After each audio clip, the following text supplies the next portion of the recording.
Carmen Nussbaum, soy docente hace casi 40 años en la provincia del Chaco. He trabajado en distintos niveles y modalidades del sistema educativo provincial. Quisiera compartir en este tiempo sobre lo que Dios me mostró en estos casi 40 años de trabajo en la docencia con todos ustedes.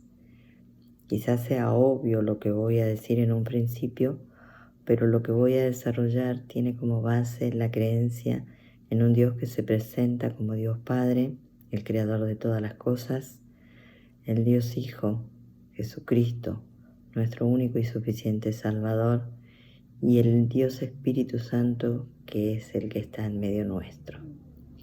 Mi participación en esta escuela para padres la organicé en 2 módulos. El primero, que es este, y que tiene que ver con cuestiones generales acerca de la familia. Y una segunda parte que tocará temas de la relación familia-educación. Comenzaré reflexionando acerca de lo que en estos últimos años nos ha tocado vivir a la Iglesia del Señor. Y es por ello que considero que tenemos un enorme desafío por delante, quienes formamos parte de ese cuerpo. Analizando los últimos acontecimientos que nos tocaron vivir, podemos decir que de pronto nos encontramos corriendo una maratón. En algunos casos, como podíamos, contrarreloj, y tuvimos que aprender y apropiarnos de muchas cosas. Tuvimos que hacer algo.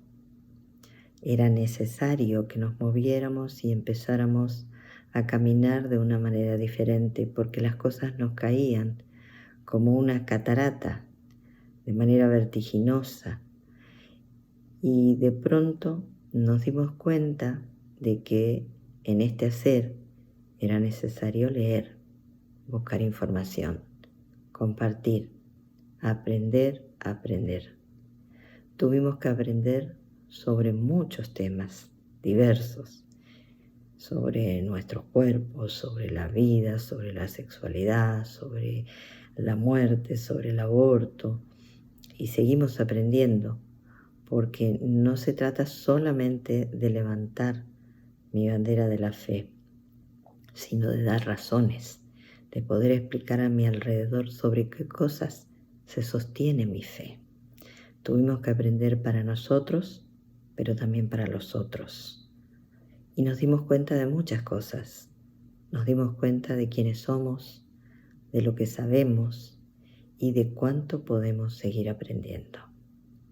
Quiero compartir con ustedes la manera a través de la cual Dios me enseñó a estudiar y a mirar la realidad, teniendo presente las advertencias del Señor Jesús en Mateo 24:4, cuando dice: tengan cuidado de que nadie los engañe. Y entonces le pregunto al Señor, ¿cómo hago para no ser engañada? Y la misma palabra me responde en Proverbios 4:5, adquiere sabiduría, adquiere inteligencia. Entonces me permito otra pregunta. ¿Qué es la sabiduría y qué es la inteligencia? Si voy al diccionario de la Real Academia Española, esta me dice del término sabiduría 2 cosas. En primer lugar, me dice que es el conjunto de conocimientos amplios y profundos que se adquieren mediante el estudio o la experiencia. Y en segundo lugar, me dice que es la facultad de las personas para actuar con sensatez, prudencia o acierto. En cambio, la palabra inteligencia es la facultad de la mente que me permite aprender, entender, razonar, tomar decisiones y formarse una idea determinada de la realidad. Vale decir que cuando Dios nos pide que alcancemos sabiduría e inteligencia, nos está pidiendo que lo hagamos a través del conocimiento y que son válidos el que me proporciona el estudio como el que me da la experiencia. Aunque aquí la ciencia establece y diferencia 2 campos, entre el saber vulgar y el saber científico, estos se interrelacionan. Y sí quisiera decir que en un principio, como sociedad muchas veces y como pueblo, levantamos ciertos mitos de que solamente sabe aquel que tiene un título. Y la palabra me dice, adquiere sabiduría. Y la sabiduría estamos viendo que se adquiere de dos maneras.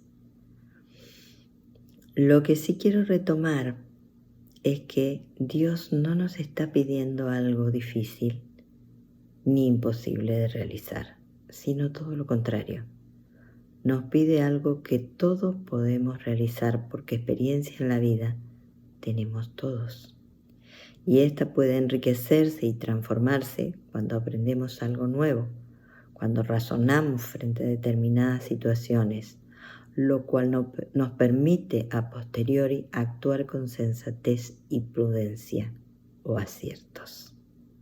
Por lo tanto, lo que Dios nos pide que adquiramos, en definitiva, no es difícil, no es costoso, solo requiere tiempo y esfuerzo más que cualquier otra cosa.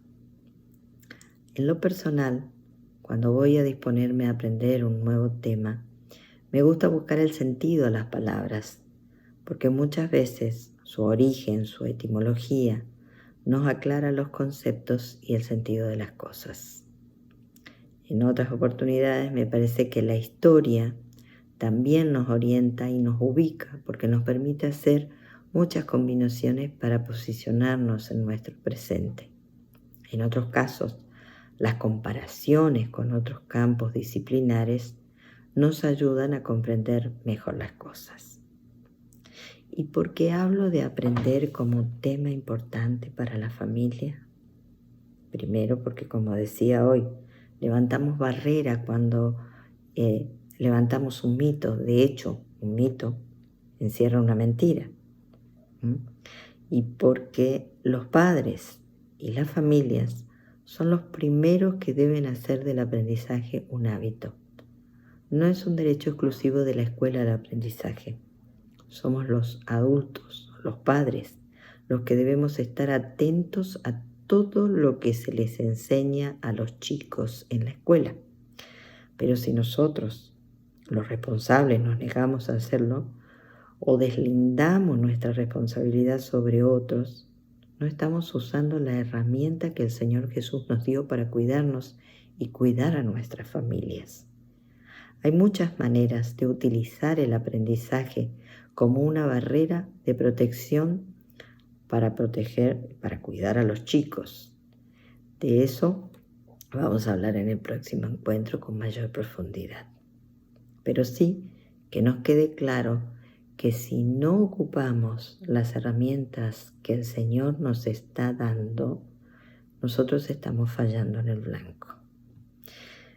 El término familia encierra un enorme compromiso ante Dios en primer lugar y luego un compromiso en lo personal con cada uno de los miembros de nuestra familia. Veamos lo que dice la etimología de la palabra familia. Proviene del latín famulus, que en un principio no se refería específicamente a la familia como la concebimos hoy, sino al conjunto de esclavos y sirvientes que vivían bajo el mismo techo. Y como dicen los lingüistas, la lengua se mueve porque está viva. Y esto significa que con el paso del tiempo, la palabra, el término familia, fue cambiando. Y ya en el siglo III a.C., la familia hace referencia a la relación entre el pater en la familia y todos los demás integrantes, es decir, la mujer, los hijos, los esclavos, los sirvientes, etc.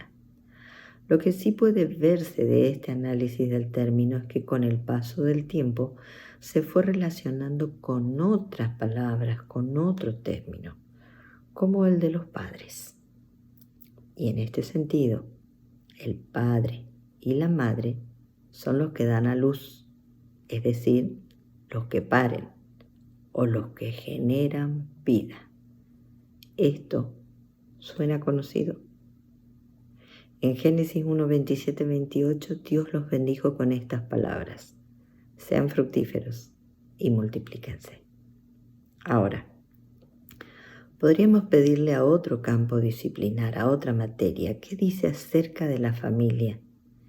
Y encontraremos que, por ejemplo, para la Ley Nacional de Educación, en el artículo número 128, hay varios artículos en los que se menciona a las familias, pero tomé este porque me pareció muy representativo, muy directo, muy claro, con respecto a cómo la ley ve a la familia. Y dice lo siguiente: los padres, madres o tutores son reconocidos como agentes naturales y primarios de la educación. Aquí quiero detenerme un momentito para hacer una aclaración. ¿Qué se entiende por agente? Nuevamente vamos al diccionario. Es alguien que trabaja, gestiona o presta un servicio. Ahora, ¿qué entendemos por natural? Esta palabra deriva del término naturaleza o relacionado con ella, o producido por ella sin intervención del hombre.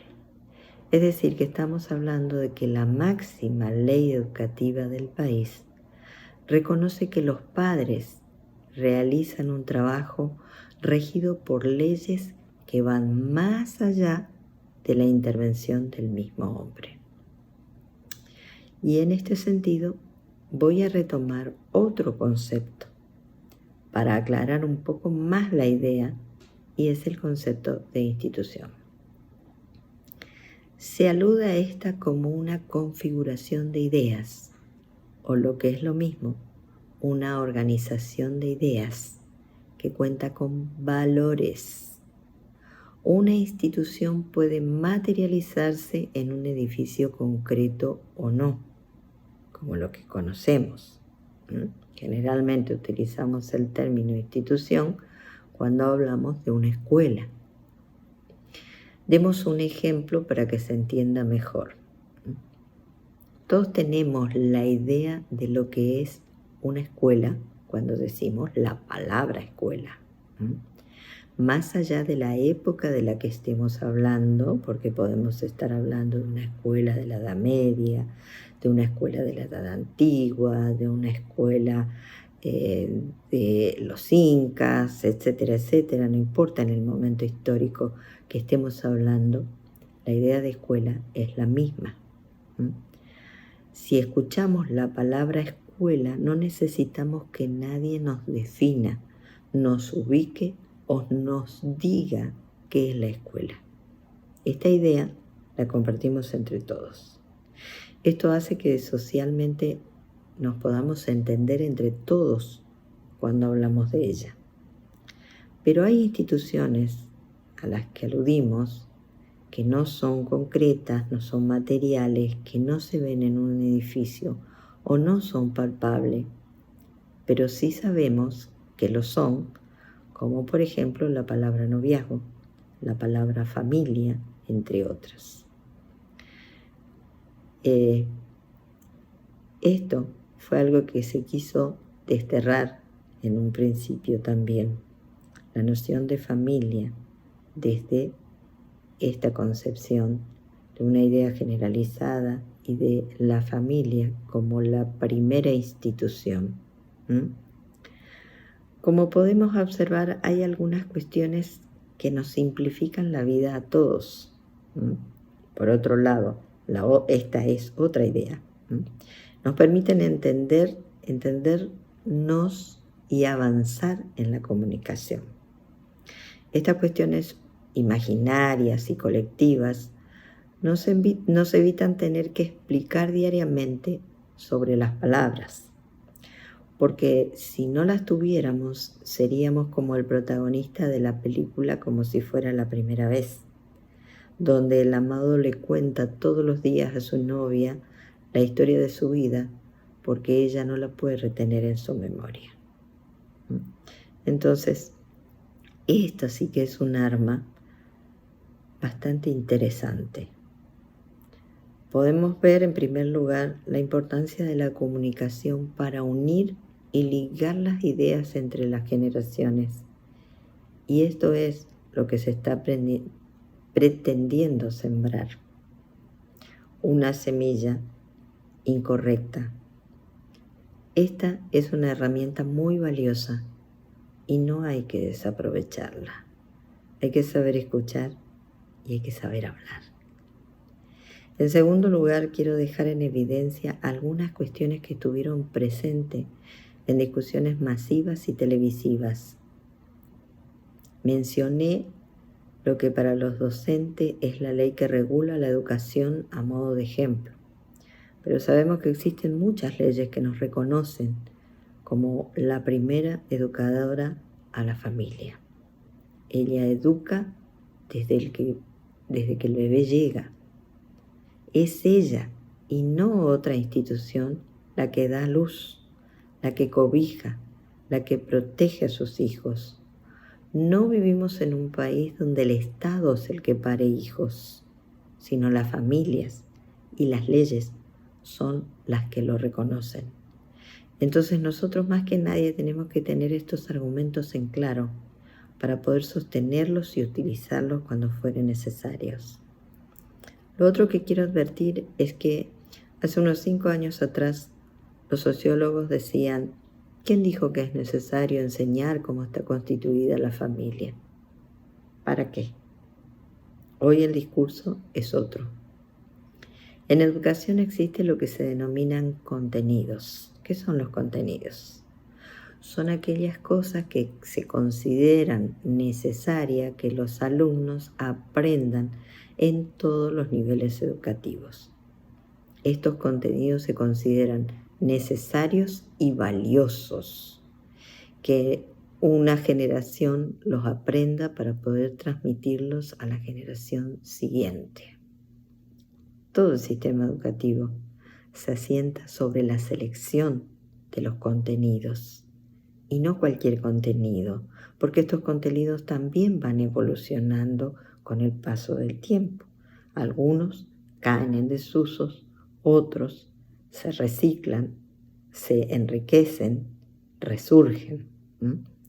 Pero también se considera que estos pueden tener una suerte de evolución y desarrollo a lo largo del mismo sistema educativo. Es decir, que se complejizan, que avanzan, que se van ampliando en su profundidad. Ahora, cabría preguntarnos, ¿qué contenidos necesita esta generación de niños y jóvenes abordar que son realmente trascendentes, que pueden ayudarnos a avanzar como sociedad? ¿Cuál es la complejidad en los contenidos presentados en estos últimos años? Otra cuestión para tener en cuenta es que se toman las leyes naturales para los hechos sociales. Y ahora pensemos que si en la naturaleza hay leyes que no dependen del hombre, podemos afirmar entonces que hay algunas cosas en la naturaleza que respetan estas leyes. Por ejemplo, podemos decir que es natural respirar, comer, dormir, porque si además no los hiciéramos, moriríamos. En estas acciones, el hombre no puede recibir la intervención de otro hombre, porque lo natural es que cada uno respire solo. Uno no puede decirle a otra persona: ahora respira, ahora no respires. Tampoco puede decirle: antes respirábamos así, ahora respiramos de esta manera. Eso no sería apropiado.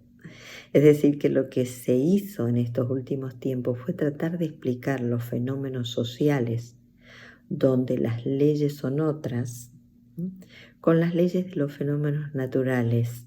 Y es por ello que la palabra natural pasó a ocupar la agenda de todos los temas.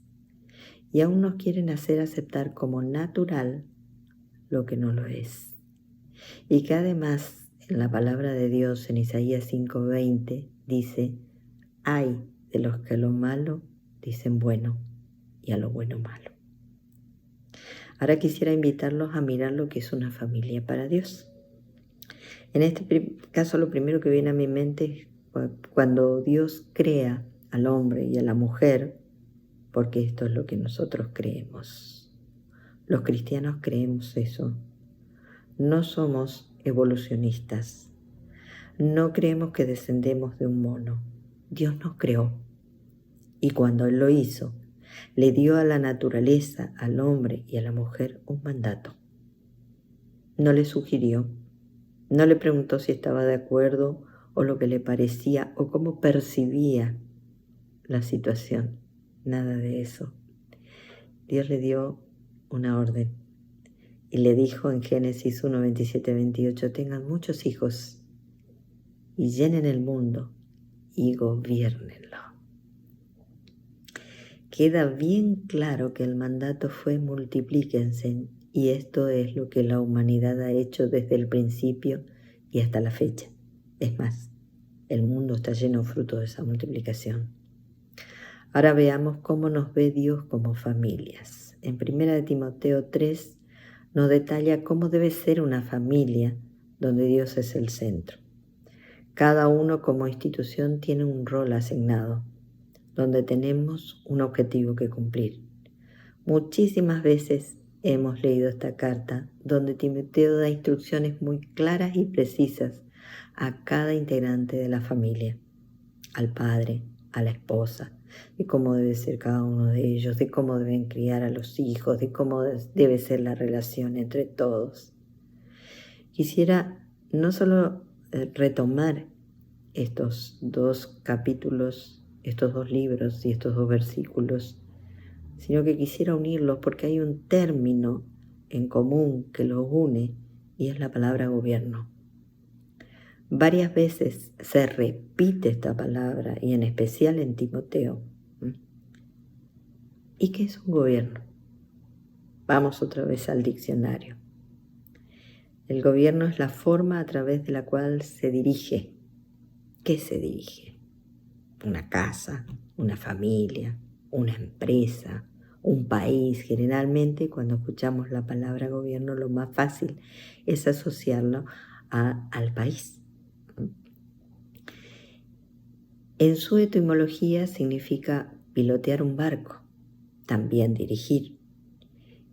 En este sentido podemos decir, cuando la asociamos con el término gobierno en un estado, de que existen diferentes tipos de gobiernos para dirigir un país, que a modo de ejemplo nos sirven para comprender la idea. No es que vamos a dar una clase de historia o de política. Es por ello que encontramos gobiernos totalitarios, otros que utilizan la democracia como el nuestro, la autocracia, etc. En la forma de gobierno nuestra, en estos últimos tiempos, se ha hablado mucho de una característica importante de la democracia y es la participación de cada ciudadano. Cada uno de nosotros somos ciudadanos en este país. Y aunque sabemos que los medios de comunicación tienen su mirada sesgada, que se pretende en realidad abrir la puerta de la participación, pero con ciertas restricciones, aquí podemos ver que hay una enorme puerta a la que podemos acceder las familias en la educación particularmente. No es una pequeña puerta, todo lo contrario. Pero para acceder a esta puerta o a este escalón, hay que subirlo de a uno a la vez. ¿A qué me refiero con esto?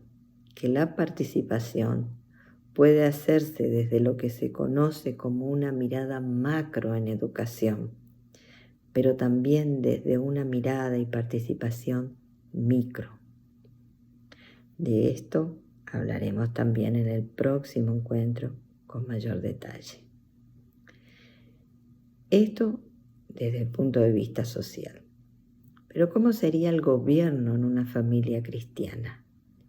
Necesitamos reivindicar una generación de familias que se levanten, donde los hombres y las mujeres entiendan, crean y vivan el liderazgo de sus propias casas. En los tiempos actuales, esto es precisamente lo que se pretende pisotear, y este espíritu Es el que se mueve con furia y con odio sobre las familias. A lo largo de los años y de nuestro caminar de la mano del Señor Jesús, podemos ir construyendo lo que Dios nos pide. Este es un tiempo en el que tenemos que levantarnos como familias, porque Dios es un Dios de nuevas oportunidades. Si estás bien, excelente. Pero si fuiste visitado por estos amigos que quisieron destruir a tu familia, recordá que Dios siempre nos da nuevas oportunidades. Por eso, hombres, no endurezcan su corazón, levántense. Mujeres, no endurezcan su corazón, levántense. Dios nos necesita en unidad, puestos de acuerdo con un solo objetivo: extender el reino de Dios. Para eso debemos levantarnos con todas las armas espirituales que Dios ya nos anticipó. Sigamos viendo desde el plan de Dios cómo Él ve a cada uno de los integrantes de la familia. En el Salmo 127, 4-5 dice: los hijos de un hombre joven son como flechas en la mano de un guerrero. Qué afortunado es el hombre que llena su aljaba con flechas como esas. No será avergonzado por sus enemigos cuando trate con ellos en los tribunales.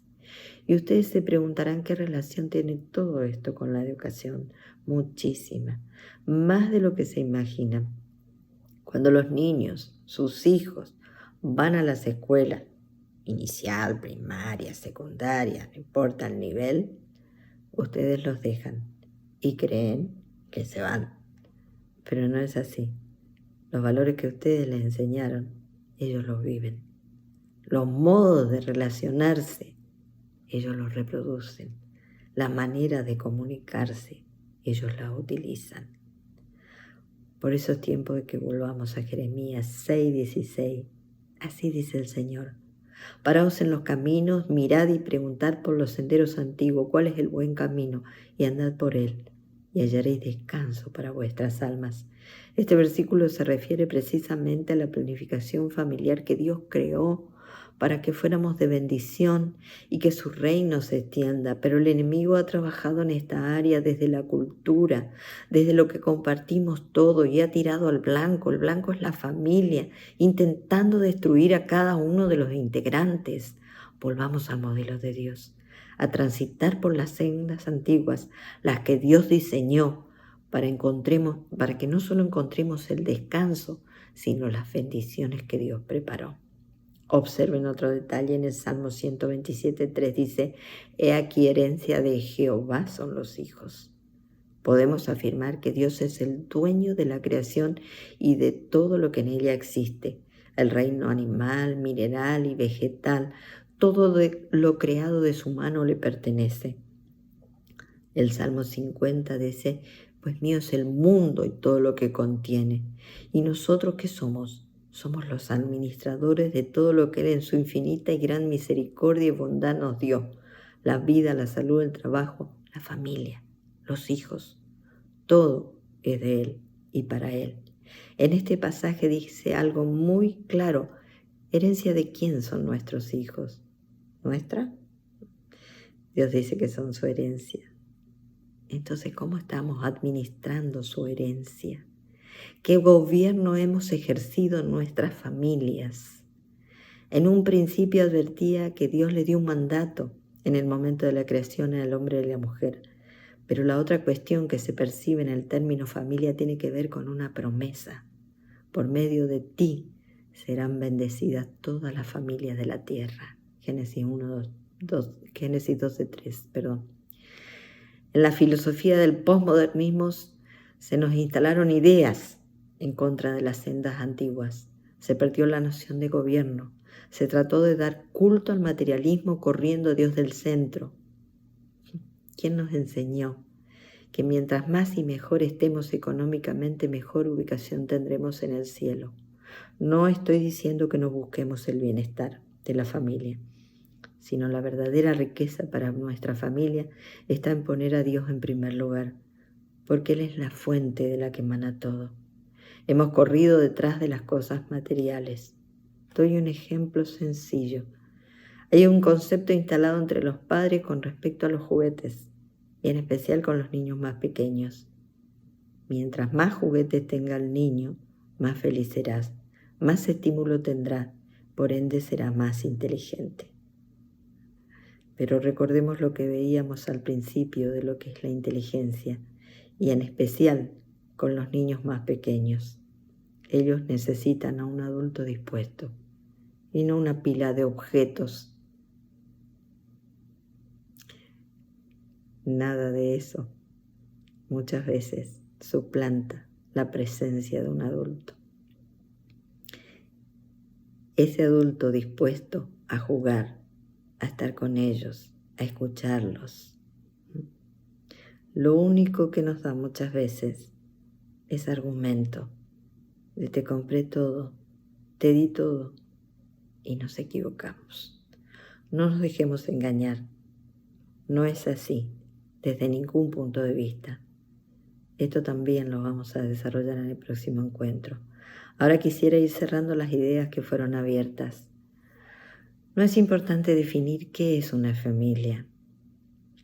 Lo importante es entender cómo Dios quiere que vivamos como familia. Y como mencionaba al principio, no nos dejemos engañar. Hay demasiados engaños en estos momentos. Levantémonos y hagamos lo correcto. Un hijo nace pequeño, indefenso. Es dentro de la creación el cachorro que más necesita atención.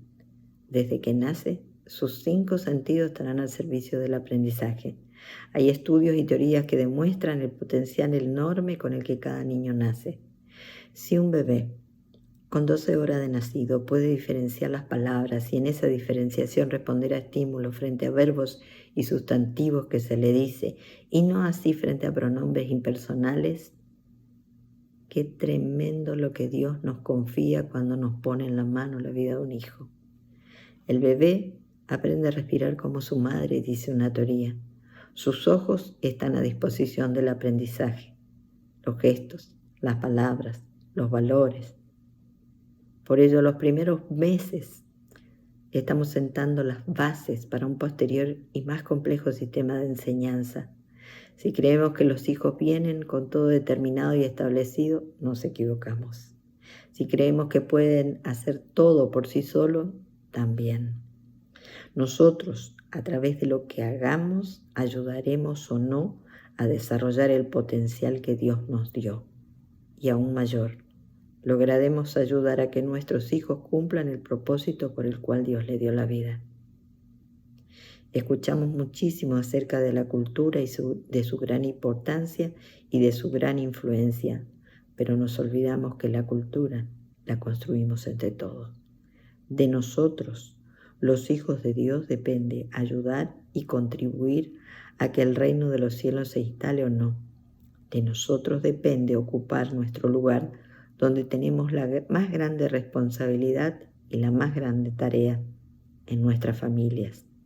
Ese es nuestro primer campo de batalla. Muchas gracias.